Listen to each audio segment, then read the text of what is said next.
ассалому алайкум дӯстон, хуш омадем ба шабакаи мо. Чанд соат пеш саҳнаи муҳориба ва рақиби навбатии МУИН ГАФУРОВ дар ташкилоти UFC маълум шуд ва мо дар ин навор дар ин мавзӯъ гап мезанем. ҳамчунин оиди анонсҳои якчанд муҳорибаҳои дигар гап мезанем ва албатта ки дигар хабарҳо аз ҷаҳони ММА. Шумо боша моро бо лайк ва комментариҳои худ дастгирӣ кунед. Мо боша наворро оғоз мекунем.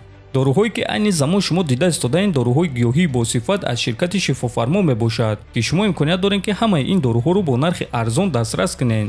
доруҳо барои хунукзадагӣ ва қавӣ кардани мардонагӣ, барои фарбе ва харобшавӣ, барои ришу мӯйсарбарорӣ, барои дарди дил, дарди мушакҳо ва ҳамчунин равғани сиёҳдона ки пайғамбар саллаллоҳу алайҳи васаллам гуфта буд ки ба ғайр аз марг ба ҳамаи дигар дардҳо даво мебахшад. худи ҳозир ба номерҳои дар рӯекран буда занг зада доруҳои даркории худро харидорӣ кунед ва ҳатман аз номи канали паҳлавон гап занед. ҳамин гуна шумо ҳам доруҳои даркории худро ба даст меоред ва ҳам канали моро сахт дастгирӣ мекунед.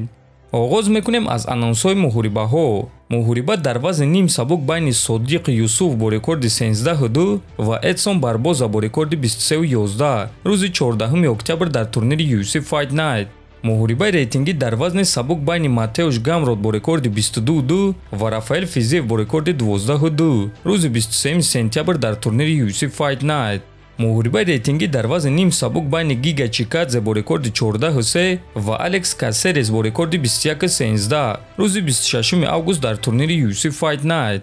муҳорибаи рейтингӣ дар вазни ним сабук байни Дэн Иге бо рекорди 17-6 ва Брайс Мичел бо рекорди 15-1 рӯзи 23 сентябр дар турнири UFC Fight Night. акнун боша мегузарем ба муҳорибаи МУИН ГАФУРОВ. муҳориба дар вазни 61 кг байни варзигари тоҷик МУИН ГАФУРОВ бо рекорди 18-5 ва варзигари француз ТЭЙЛОР ЛАПИЛУС бо рекорди 18-3 рӯзи 2 сентябр дар турнири UFC Fight Night. хотиррасон мекунем ки барои МУИН ГАФУРОВ ин дуюм муҳориба дар ташкилоти UFC мешавад. дар якум муҳориба МУИН ГАФУРОВ дар октагон бо варзигари амрикои Ҷон Кастанеда вохӯрда буд ва бо қарори доваро ғалабаро аз даст дода буд. ана Тейлор боша пас ӯ баъди 7 сол боз ба UFC бармегардад ва аввалин муҳорибаи худро зидди МУИН ГАФУРОВ мегузаронад. Тейлор ЛАПИЛУС пеш ҷангвари UFC буд ва ӯ дар UFC 1 сол баромад кардааст ки дар ин 1 сол ӯ дар UFC 4 муҳориба гузаронида дар 3-8 ғалаба ба даст овардааст. аммо баъд карьераи худро дар дигар ташкилотҳо идома дод ва акнун баъд аз 7 сол ӯ боз ба UFC бармегардад.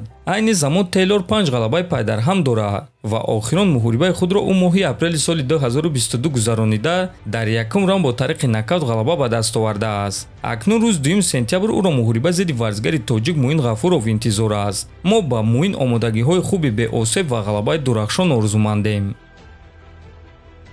аллакай рӯзи 11 август дар Москва турнири ACA 161 баргузор мегардад ки дар он 6 варзигари тоҷик баромад мекунанд. Солеҳ Ҳасанов бо рекорди 17-7 зидди Азамат Жикаев бо рекорди 8-2, Абдулҳамид Давлатов бо рекорди 7-4 зидди Сулим Баталов бо рекорди 5-0, Анис Ёқубов бо рекорди 6-1 зидди Рустамбек Асилбек бо рекорди 6-0, Давлатманд Чӯпонов бо рекорди 10-4 зидди Глеб Хабибулин бо рекорди 7-1, ФАРИДУН Одилов бо рекорди 16-2 зидди Вагнер Прадо бо рекорди 17-7, АЗАМ Ғафуров бо рекорди 14-3 зидди Вартан Асатрян бо рекорди 25-0.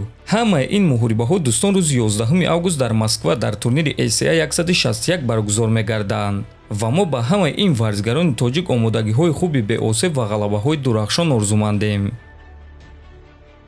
легендаи муҳорибаҳои омехта Тони Элкукуи Фергюсони 39 сола гуфт ки бо кадом шартҳо карьераи худро ба анҷом мерасонад. дар ин марҳилаи зиндагии худ ман ҳис карда истодам ки пурра ба қуллаи баландии карьераи худ расидагӣ нестум. малакаҳои ман хеле тезанд, худи ман бошум хеле хатарнокум.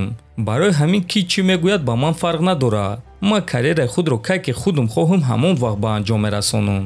аммо дар аввал ман бояд коре ки дар нақша дорам ба анҷом расонам. 5 муҳориба ва баъд муҳорибаи унвонӣ. ана ҳамон вақт ман карьераи худро ба анҷом мерасонам, гуфтааст Элкукуй. хотиррасон мекунем ки айни замон Тони Фергюсон 5 мағлубияти пайдарҳам дорад ва шаби 29 ба 3 июл дар турнири UFC 291 ӯро муҳориба зидди ҳамватанаш Боби Грин интизор аст. дар ҳамин ҷо дӯстон навори мо ба анҷом мерасад. фикр ақидаҳотонро нависен, ҳатман дар канали мо обуна шавен. то боздид хонободу сарбаланд бошен.